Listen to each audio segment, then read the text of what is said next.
stop and talk about good mental health first, because I'm sure there are many people that you know of that are losing the battle and have lost the war for good mental, emotional, and physical health. And that's what we need to talk about today. So after being a counselor for over 20 years, there's some things I'd like to share with you from my own experience and what I've learned to help good mental health. Because if you stop and think about it, the price to our nation, the cost, as far as broken relationships, broken marriages, children being abandoned, left for the next generation, some of the horrible things that are happening in our world today, all flow from mental health, a good sense of mental health.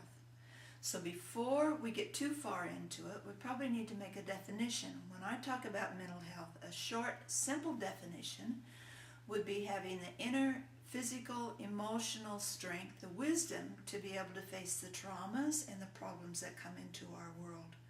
Because you're going to have traumas, you're going to have problems. I'm sure you already realize that. So it's not a matter of eliminating all the things in our world that cause problems. It's what are you going to do when problems actually come, when the trauma comes. Because sometimes that's the only control you have to help your good mental health, is how are you going to respond to these traumas? How are you going to handle the things that come into your world? So learning to adjust to things like dementia, Alzheimer's, and a big one, osteoporosis, is very important to help people in their mental health, as well as their carers and people around them. And just a quick statistic from Wikipedia, 1 in 12 men and 1 in 4 women already are suffering or will be diagnosed with osteo in the future. In fact, researchers and doctors are throwing up their hands in hopelessness in many cases, wondering what are we going to do, sometimes prescribing medication that are band-aid treatments rather than helping people get down to lifestyle issues and the hard-core decisions to make their life better.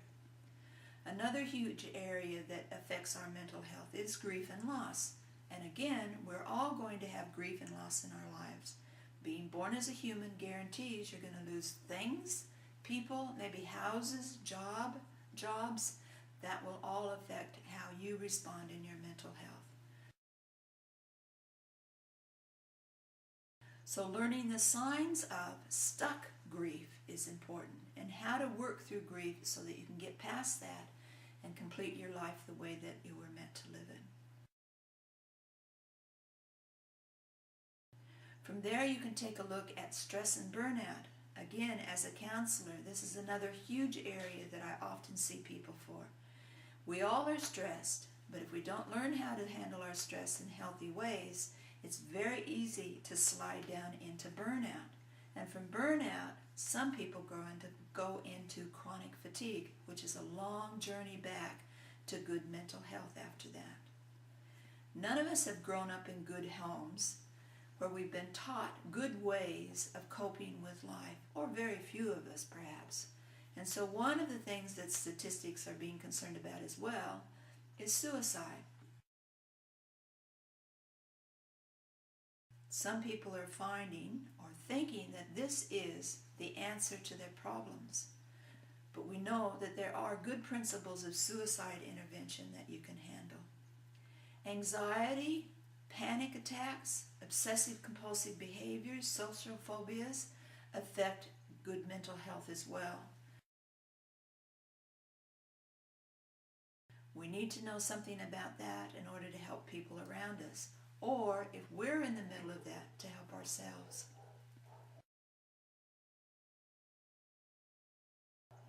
Self-talk, the foundation of everything we believe and do and feel and think, is self-talk.